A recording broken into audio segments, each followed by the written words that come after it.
During their Sashing Ceremony, they actually give a little bit of a monologue, a little bit of a speech. And so I wanted to just kind of take a look at some of the ones that I thought did best. So first up is Miss Indonesia. So let's take a look at what she has to say. A week before my inauguration to become a lawyer, my dad passed away.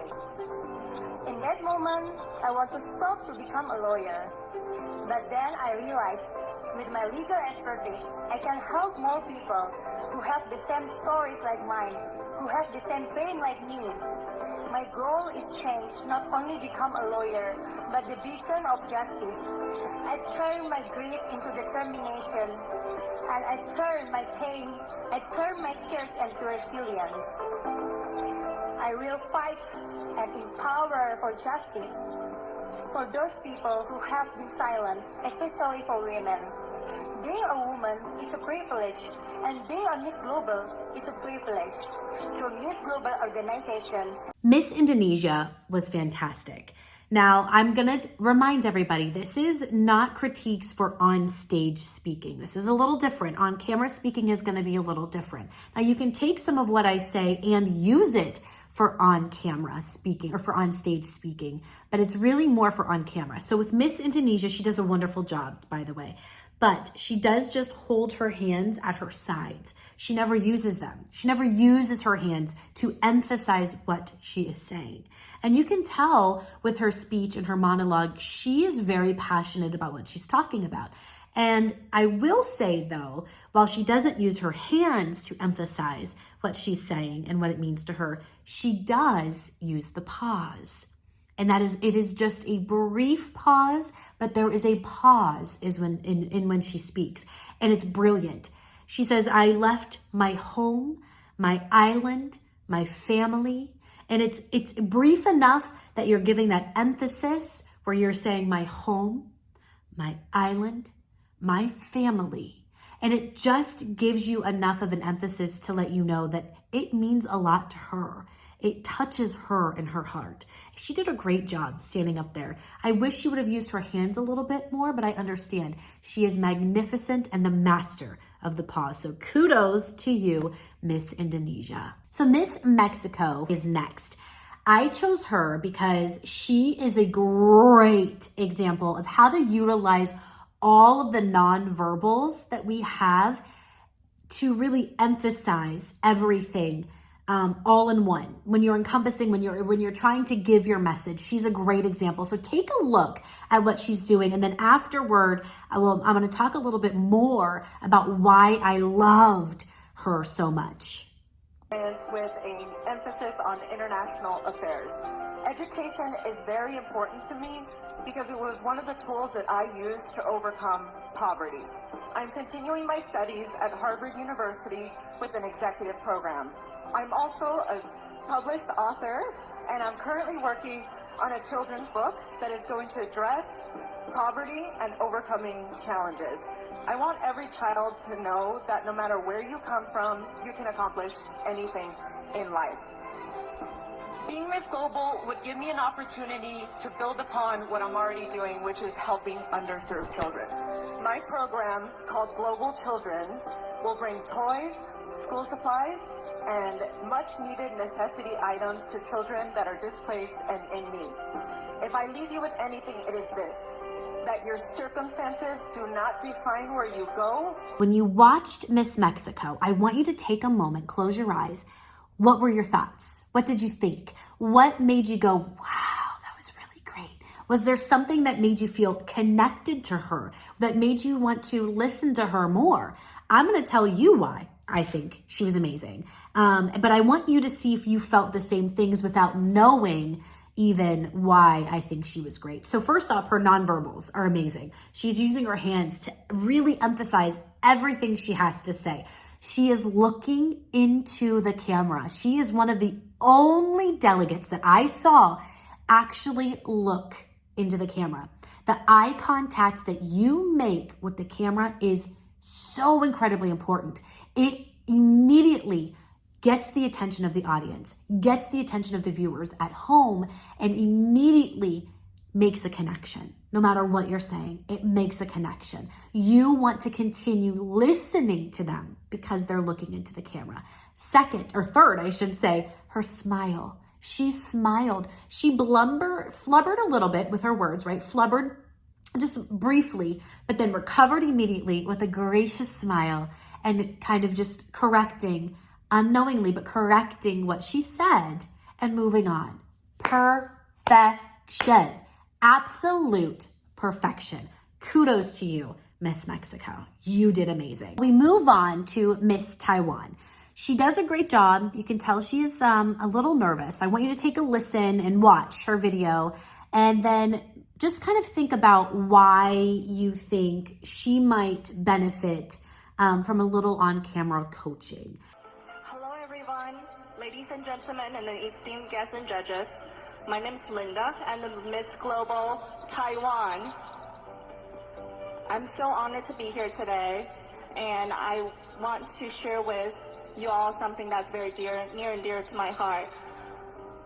Taiwan has been a champion in gender equality, education equity, and international aid and relief for many, many years.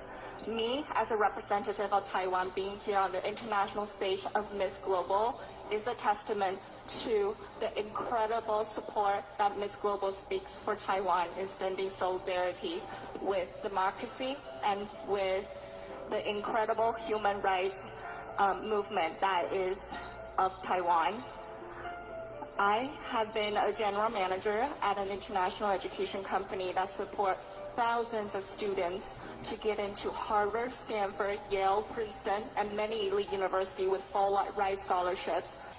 This one, again, this is not me being mean, malicious, or anything like that. This is me giving expert tips and advice to you guys at home so you can kind of take what you're seeing and what you're watching in real life and maybe even utilize it in your next pageant, in your next competition.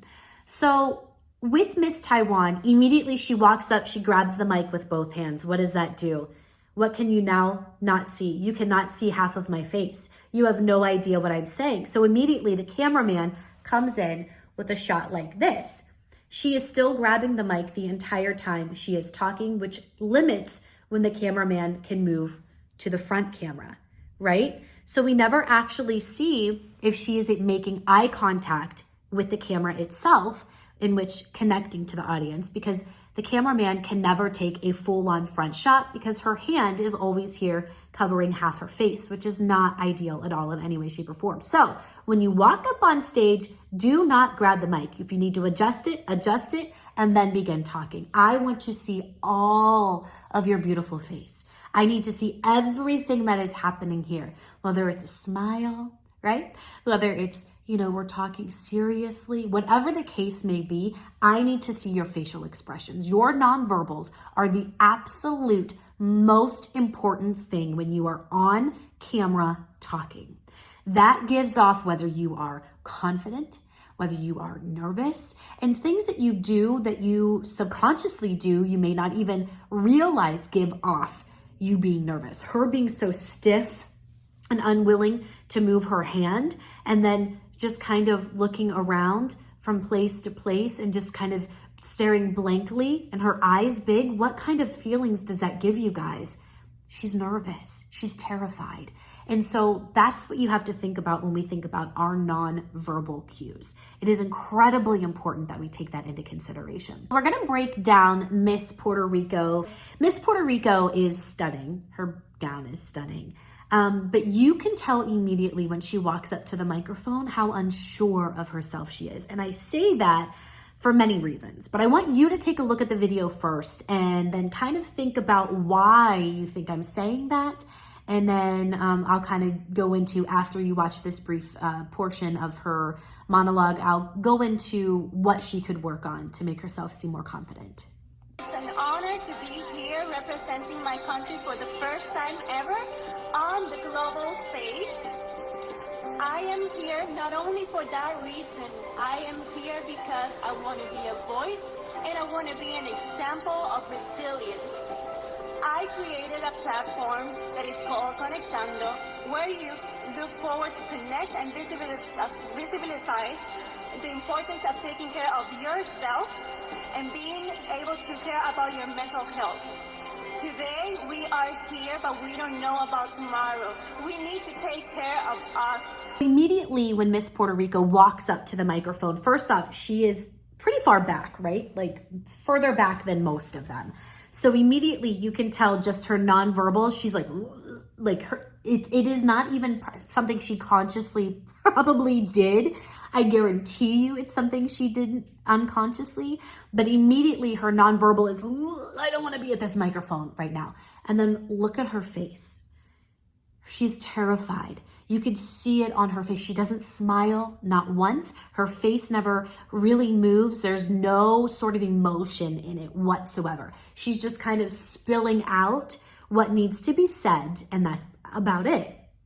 Also, how you can tell she's incredibly nervous is her hands. Her hands are like this the entire time, and they don't move except when she does this. And this is immediately, you are stiff. You're literally holding yourself together like you're cold, right? Like you're cold, you're stiff, you're not moving, and you're not really expressing any sort of emotion behind what you're saying whatsoever. So we have her standing far away from the mic, right? We have her face with no facial expression whatsoever.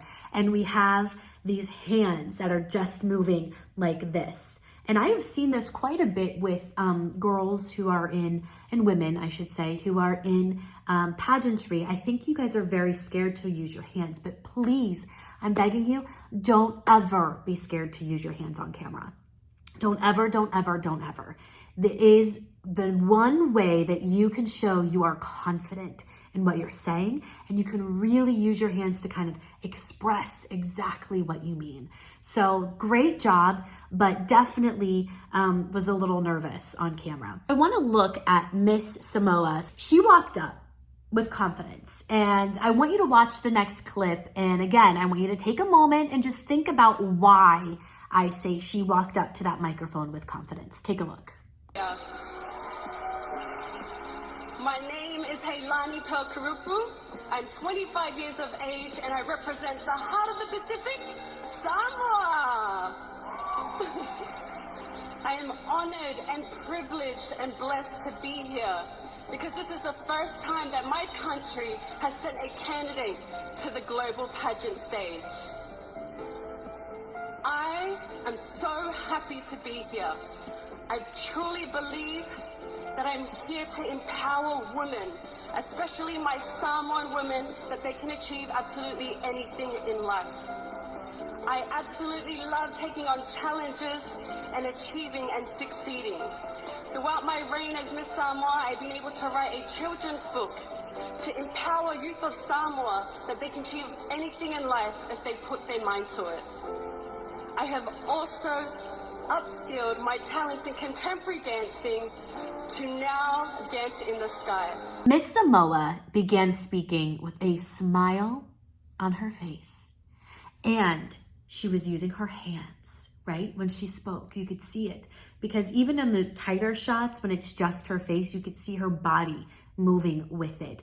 Those are those nonverbal cues that I've been talking about. She was using her body movements and her hands to really emphasize how she is feeling and why she is feeling so passionate about these things, right? She did a really great job using her body language. What I would have loved to have seen a little bit more from her is using her inflection and her voice to talk about, or to show that passion, to show that excitement. Really it goes a long way, a pause, and then to say, I am just so excited to be here. I am so proud to be standing on this stage tonight. It is an absolute honor. I am the first from my country representing here on the Miss Global stage. So do you see how adding those pauses and that inflection in the voice, but also the movements of the hands, the excitement in the face, it all sort of translates to that on-camera confidence, right? So, and even really confidence on stage too. So it really sort of reflects everything that you're feeling and everything that you want to communicate to the audience. The audience is going to connect with you if you're trying to make a connection with them. If you are very cold and if you are not showing that emotion or feeling that emotion or giving that emotion in your voice, that inflection, they're not going to listen to you. They're going to tune out. So that's something to think about. If you enjoyed this, thank you. I appreciate it. But if you enjoyed this, check out my website, www.telegeniqueen.com. I have a free mini course that you can sign up for. It's only 5 minutes long. It's a video and has a downloadable PDF to go with it. It's called From Blunders to Brilliance. It'll help you figure out what to do if you happen to make a mistake while on camera. Have a great night. Thanks.